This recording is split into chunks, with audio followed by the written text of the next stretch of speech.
नमस्कार दोस्तों, welcome to my YouTube platform Toofan classes. आज हम लोग पेपर कटिंग का करंट अफेयर्स जो कि अलग अलग अखबार के माध्यम से जैसे कि दैनिक जागरण, हिंदुस्तान, अमर उजाला, जनसत्ता के माध्यम से डिस्कस करेंगे। तो आइए शुरू करते हैं। हमारा पहला टॉपिक जो है उस पर हम लोग चर्चा करते हैं। भारतीय ने पैरालंपिक में 29 मेडल जीते, ओलंपिक से करीब 5 गुना ज़्यादा।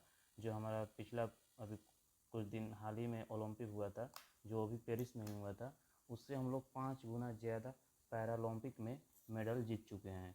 तो पैरालंपिक और ओलंपिक में देखते हैं कि सबसे जो बेस्ट हुआ है इस बार पैरालंपिक में हुआ है। इसमें टोटल 84 एथलीट ने भाग लिया था। 84 एथलीटों ने मिलकर 7 स्वर्ण, 9 रजत और 13 कांस्य पदक जीते हैं। यानी कि 7, 9, 16, 16 और 13, 29 मेडल हम लोग टोटल जीत चुके हैं। वहीं अगर हम बात करें ओलंपिक की तो 117 एथलीट मिलकर 0 स्वर्ण, 1 रजत और 5 कांस्य पदक जीते हैं। यानी टोटल हम लोग 6 ही पदक जीत चुके हैं। आइए लेख के बारे में देखते हैं कि लेख के बारे में क्या क्या लिखा है।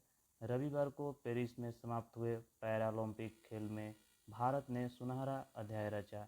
पेरिस पैरालंपिक में भारत ने अपना अभियान कुल 29 मेडल, 7 गोल्ड, 9 रजत, 13 कांस्य के साथ समाप्त किया। यह पैरालंपिक इतिहास में भारत का सर्वश्रेष्ठ प्रदर्शन है। अभी तक जो जितने भी पैरालंपिक खेल हुए हैं उसमें भारत का यह सर्वश्रेष्ठ प्रदर्शन है। देश को पिछली से 10 मेडल ज़्यादा मिले हैं। जो पिछला हमारा ओलंपिक हुआ था उसके अपेक्षा इस बार 10 मेडल हम लोग ज़्यादा लाए हैं। भारत ने पहली बार टॉप 20 देशों में फिनिश किया है। टोक्यो पैरालंपिक में 19 पदक के साथ भारत का 24वां स्थान पर है। टोटल 19 पदक जीतकर 24वां स्थान पर है टोक्यो पैरालंपिक में, जो कि 20 से नीचे है रैंक मेरा। पैरालंपिक ने हमारे 84 एथलीट 29 पदक लाए हैं, जबकि ओलंपिक में 117 एथलीट महज 6 मेडल ही जीत चुके हैं। इसमें 5 कांस्य और 1 स्वर्ण पदक था, 1 रजत पदक था। स्वर्ण पदक कोई भी हमारे एथलेटिक लेकर नहीं आए हैं। आइए आगे देखते हैं कि इसमें 7 जो स्वर्ण पदक जीते हैं वो कौन कौन से खिलाड़ी हैं और किस खेल से संबंध रखते हैं। अवनी लेखरा शूटिंग से संबंधित रखती हैं। और वहीं सुमित अंतिल की बात करें तो ज्वेलियन थ्रो। नवदीप सिंह की बात करें अभी ज्वेलियन थ्रो। हरदीप सिंह जो तीरंदाजी से संबंध रखते हैं। नीतीश कुमार बैडमिंटन से संबंध रखते हैं। और परवीन कुमार हाई जंप और धर्मवीर क्लोब थ्रो से। डायरेक्ट में आपसे एग्जाम में प्रश्न पूछ दिया जाता है कि अवनी लेखरा का संबंध किस खेल से है, तो शूटिंग से। सुमित अंतिल का संबंध किस खेल से है, तो ज्वेलियन थ्रो से, जिसे भाला फेंक भी कहा जाता है। नवदीप सिंह का किस खेल से संबंधित है, तो ये भी जेवलियन थ्रो से यानी कि भाला फेंक से। और हरविंदर सिंह तीरंदाजी से, नीतीश कुमार बैडमिंटन से, परवीन कुमार हाई जंप से और धर्मवीर क्लब थ्रो से। बेहतर इंफ्रास्ट्रक्चरल ट्रेनिंग से लाभ है। अगर हम बात करें, दीपा मलिक भारतीय पैरालंपिक कमेटी की पूर्व अध्यक्ष रह चुकी हैं। उन्होंने रियो ओलंपिक 2016 में देश को सिर्फ 3 पदक मिलने से निराश थी।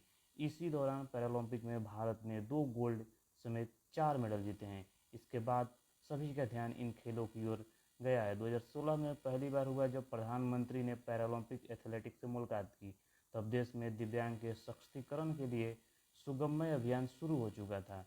तो आपसे ये भी एग्जाम में पूछ सकता है कि सुगम्य अभियान किससे संबंध रखता है, तो ये दिव्यांगों के सशक्तिकरण से संबंध रखता है सुगम्य अभियान।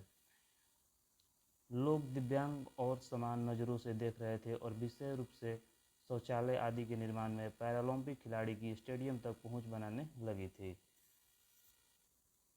आइए देखते हैं नेक्स्ट।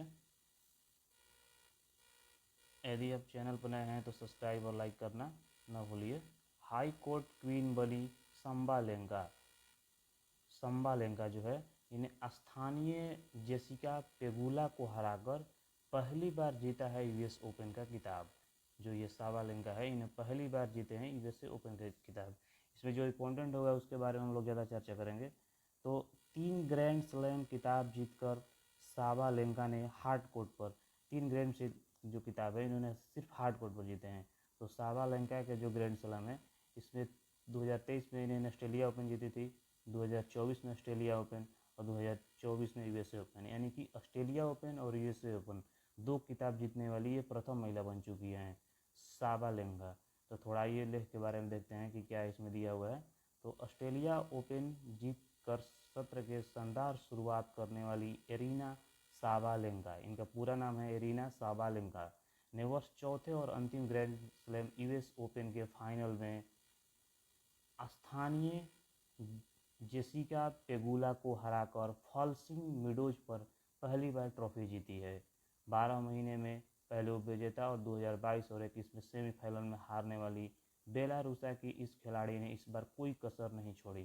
तो आपसे ये भी पूछ सकता है कि साबालेंका किस देश से संबंध रखती है, तो इनका जो संबंध है वो बेलारूसा से संबंध रखती है।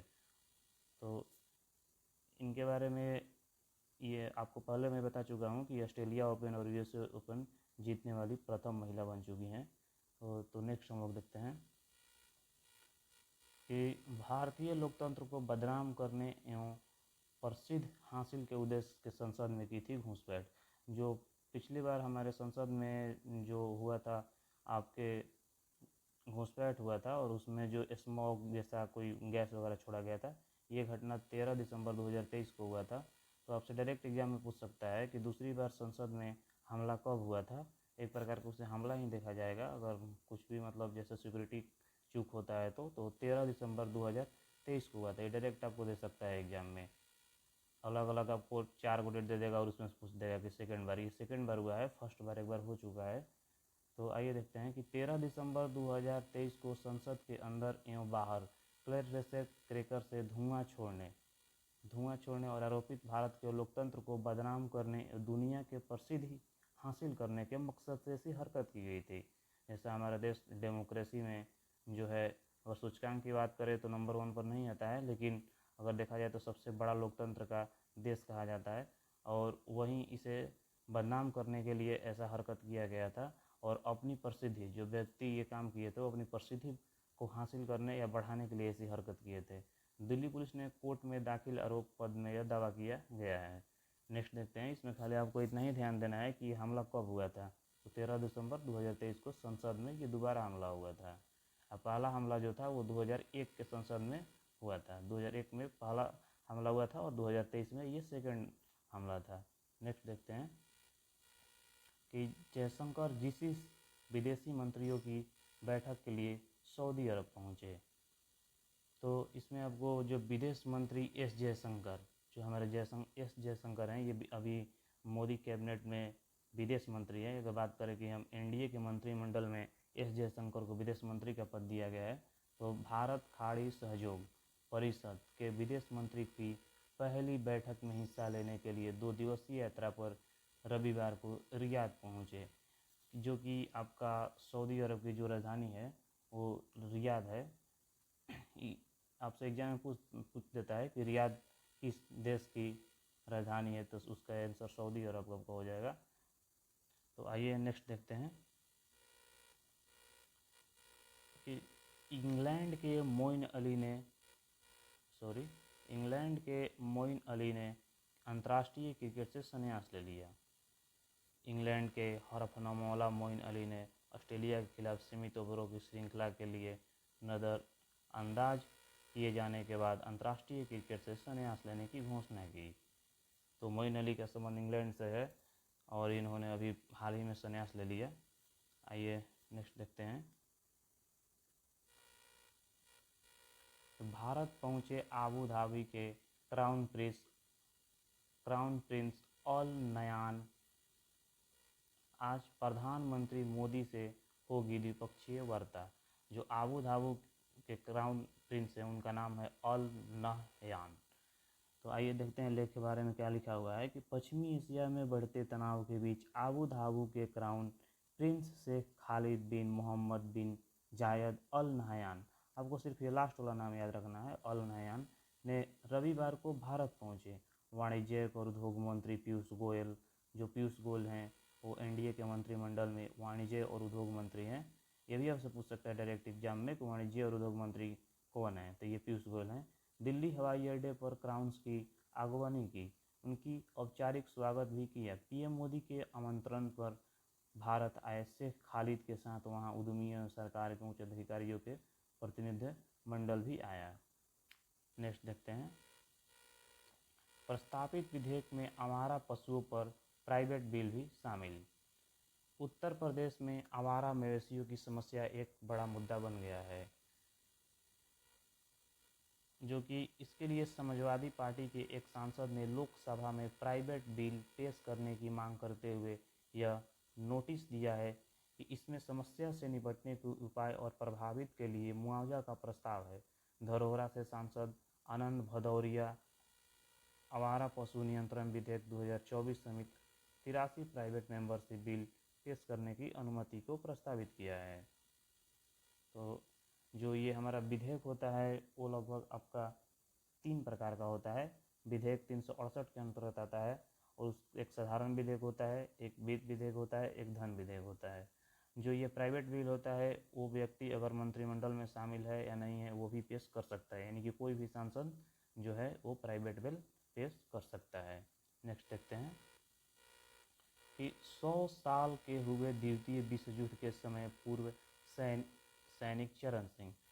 तो दोस्तों द्वितीय विश्व युद्ध के दौरान जो 1939 से 1944 के बीच जो चला था 5 साल के लिए, उसमें आपके द्वितीय विश्व युद्ध दौरान सेना में अपनी सेवाएं देने और बर्मा स्टार पुरस्कार से सम्मानित लॉन्स नायक चरण सिंह जो सेवानिवृत्ति हो चुके हैं और 100 वर्ष के हो गए हैं।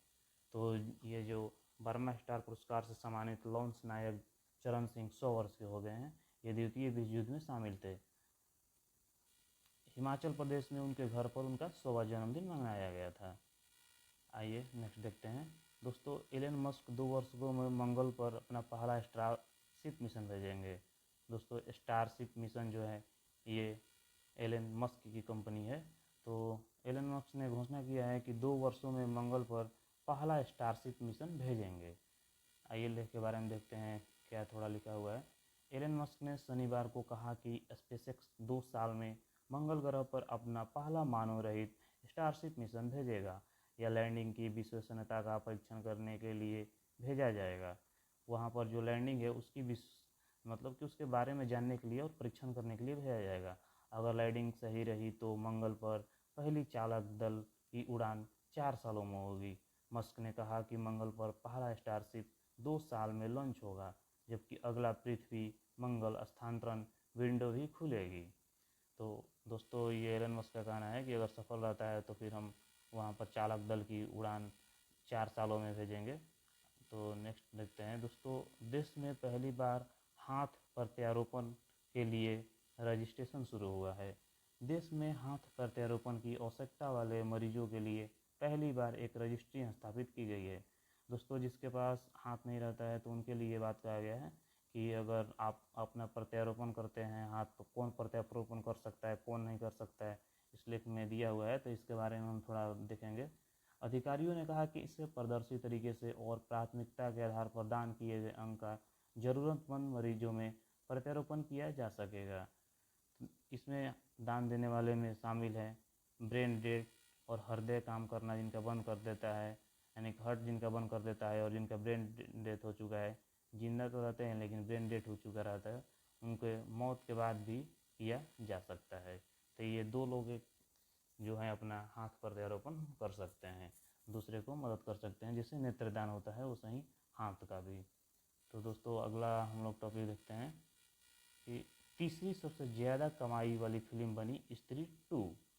अभी हाल ही में स्त्री 2 लॉन्च हुआ था जो कि श्रद्धा कपूर और राजकुमार की फिल्म थी। ये तीसरी सबसे ज़्यादा कमाई करने वाली फिल्म बन चुकी है। तो आइए देखते हैं। जो दोस्तों स्वतंत्रता दिवस के मौके पर प्रदर्शित हुई श्रद्धा कपूर और राजकुमार राव अभिनीत फिल्म स्त्री 2 कमाई के मामले में लगातार नया रिकॉर्ड बना रही है। शनिवार को इस फिल्म ने 540.04 करोड़ रुपए की कमाई के साथ हिंदी की चौथी सबसे ज़्यादा कमाई वाली फिल्म थी। रविवार को यह फिल्म 543.05 करोड़ की कमाई वाली पठान को पीछे छोड़ते हुए देश की तीसरी सबसे ज़्यादा कमाई वाली फिल्म बन गई।